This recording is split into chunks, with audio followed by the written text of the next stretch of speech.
Hello students, welcome back. This is Zamir Ahmed, your faculty of zoology.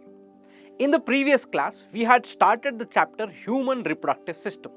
So we are going to continue that discussion. So in this class, we are going to talk about the male reproductive system. Specifically, we will discuss the primary reproductive organs which are called as testes. So without any further ado, let us see how does the male reproductive system look like. So this is an overview of the male reproductive system, wherein you can clearly see the primary reproductive organ situated outside the body. This is called as testis. Now testis, why are they called as primary reproductive organs? Because the sperms, the male gametes, are produced in the testis. So those sperms will be carried by this tube-like structure. This is called as vas deferens. And this vas deferens will loop around the urinary bladder. So this is the urinary bladder. It goes behind the urinary bladder to fuse with the openings of one of the glands, which is called as seminal vesicles. So this is called as seminal vesicle. So the opening of the seminal vesicle plus the vas deferens will fuse to form the next region or the duct. This is called as ejaculatory duct. So this is called as ejaculatory duct. Now the ejaculatory duct also receives openings from the prostate gland. It also receives the opening from the bulbourethral gland, which opens into the next region, and the last region of the male reproductive system, this is called as urethra. Now the urethra passes through the male reproductive organ, which is called as the penis. Now students, today's discussion is specifically going to be the primary reproductive organs which are called as testes. Now the testes, as you know, are situated outside the body in a pouch-like structure. This structure is called as scrotum. Now what is the reason that the testes are situated in the scrotum? It is because the temperature in the scrotum is 2 to 2.5 degrees Celsius less than the body temperature.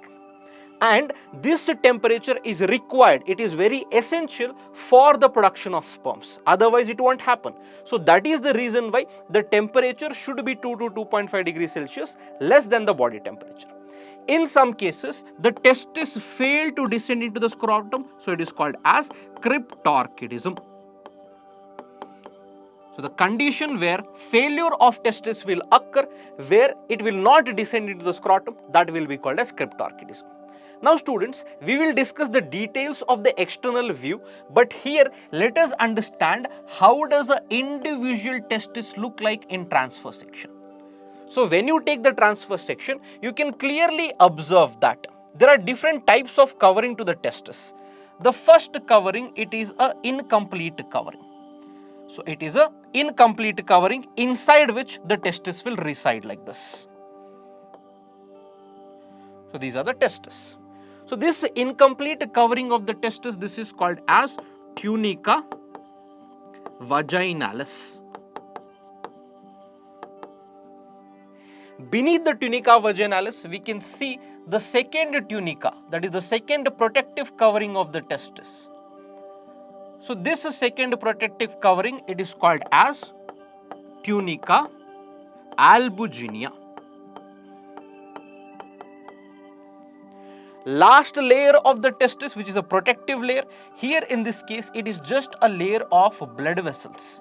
So layer of capillaries to be precise.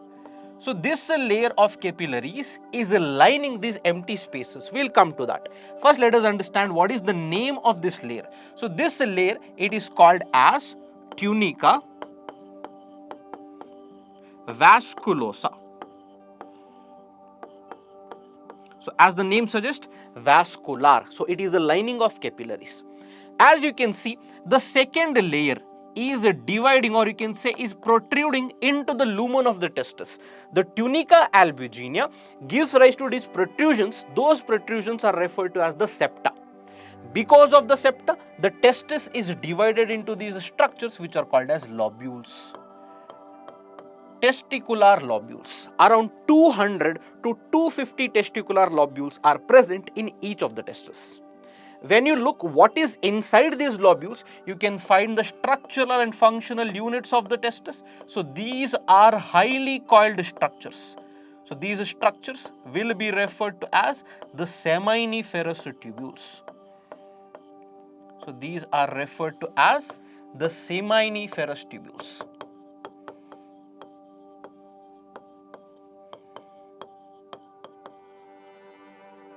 So in each of the lobule, how many? 1 to 3 seminiferous tubules will be there. As you know, the main function of these seminiferous tubules is to produce the sperms. Moving on, these seminiferous tubules will open into a network of capillaries, a highly coiled network of capillaries. So this highly coiled network of capillaries will be referred to as rete testis. So from this rete testis, we can see what arises? A inverted comma-like structure. This is a very important structure.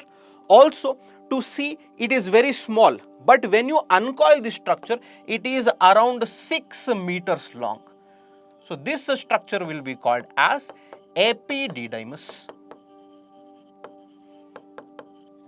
So this epididymis also is divided into several regions. The first region out of which, this is called as the caput epididymis or the head of the epididymis. This is called as corpus epididymis, also called as the body of the epididymis. The last region, it is called as tail or chorda of the epididymis. So these are the 3 regions which make the epididymis. Moving on, from the epididymis, the sperms move into the next region which we have already discussed about. This is called as vas deferens. So students, this is a short explanation of how the transverse section of testis looks like. In the next video, we will continue from here and understand few more details.